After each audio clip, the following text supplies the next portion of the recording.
Hello guys, magandang buhay.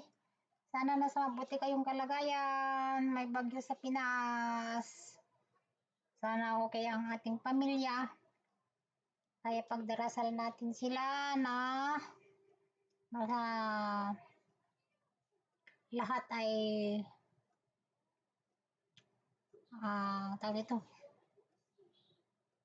Lahat ay nasa mabuting kalagayan at sana huwag malakas yung bagyo. Gusto ko lang batiin yung apo ko.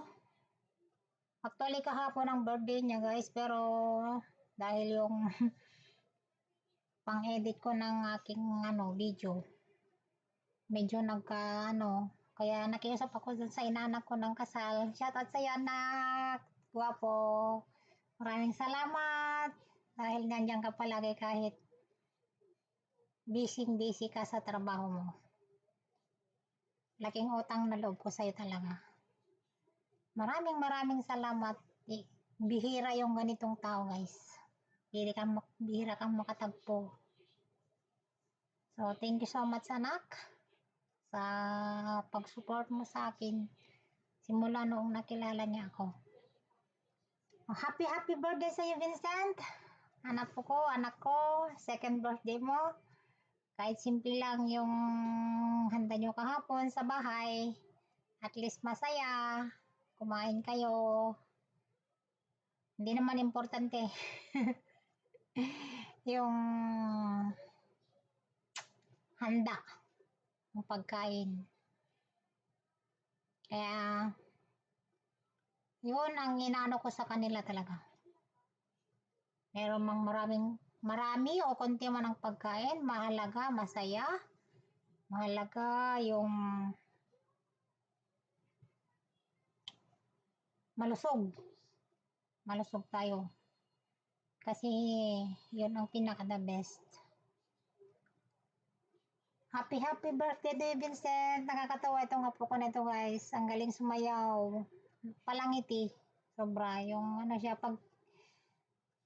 always smiling talaga. Hindi mo makita yung mukha niya na yun, di ba yung mga bata, siyempre nakikita mo rin yung mukha nila na hindi siya na-smile. Ito na laging na-smile. Hindi ko pa nakita na pagka yung nakakaano ko sa video call ngiti ng ngiti.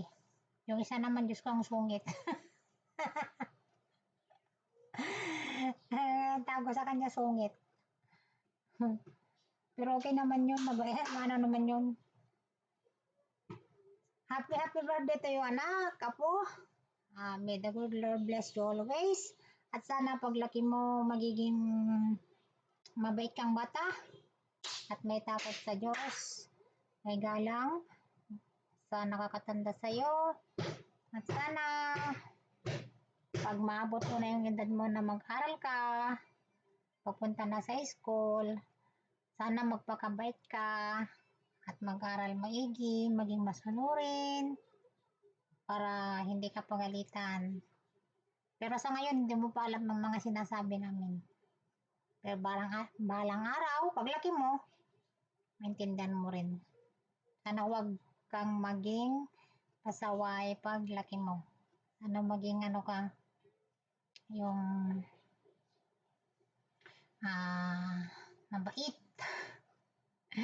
mabait, magaling, na bata, para maraming matutuwa sa iyo.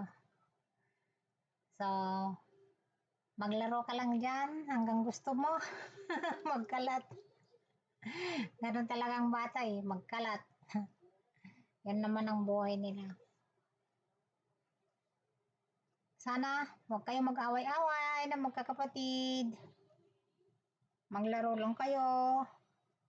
Kayong magpipinsan na maliliit. Maliliit pa may 4 pang maliliit.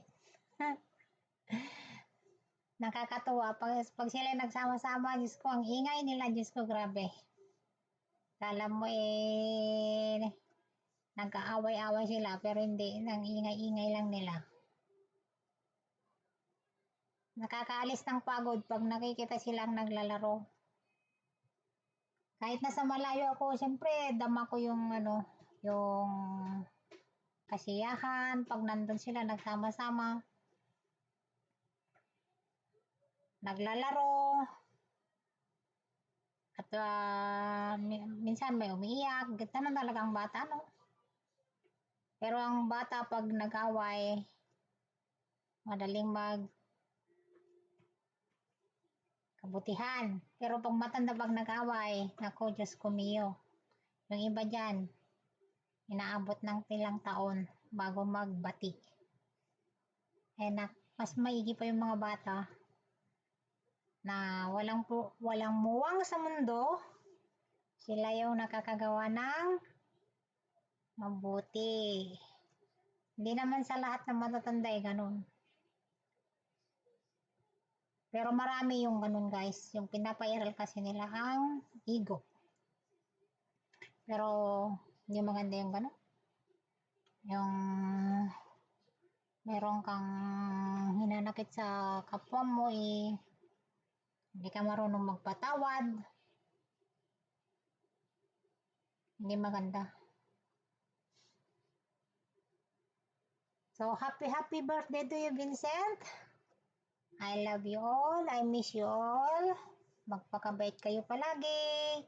Laging sumunod sa papa at mama, sa lola ninyo, sa tito, tita, sa mga ate nyo, ganon, kuya nyo, maging maging mabuting bata at huwag makulit. Happy birthday to you, happy birthday to you, happy birthday, happy birthday, happy birthday to you. Namalakpak na yung ala ko. Sunny Sandra Kuala, Sunny Sandra Kuala, Sunny Sandra Kuala, Sunny Sandra Kuala. Happy birthday to you, anak ko, Vincent. Ang yung smile mo, anak, parang naipinta sa aking mga mata. Nakakaano kasi yung kanyang ngiti. Pag sinabi mong sayaw, sayaw siya agad.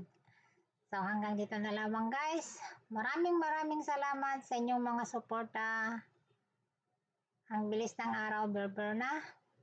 Parang kailan lang nung Pasko.